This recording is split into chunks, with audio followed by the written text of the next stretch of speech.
লো বাজেটের কালো জাম। আসসালামু আলাইকুম সুপ্রিয় দর্শক, আজকের ভিডিওটা ভালো লাগলে প্লিজ একটা শেয়ার করতে ভুলবেন না এবং কমেন্টস করে জানাবেন আপনারা কখনো এইভাবে ট্রাই করেছেন কিনা।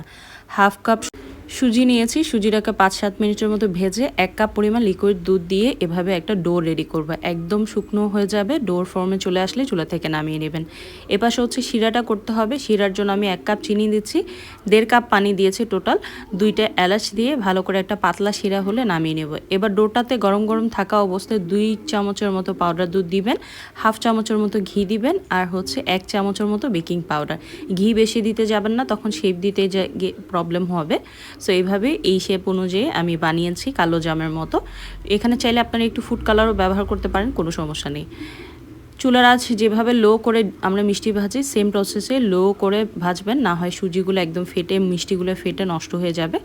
তো শিরাটা যে নামিয়ে রেখেছিলাম সেটা হালকা গরম আছে, গরম থাকা অবস্থায় হচ্ছে আমি মিষ্টিগুলো দিয়ে দিয়েছি এবং রেস্টে রেখে দিয়েছি 3 ঘন্টার জন্য। 2 থেকে 3 ঘন্টা মিনিমাম রেস্টে রেখে দেবেন, তাহলে শিরাগুলো একদম ভিতরে ঢুকে পারফেক্ট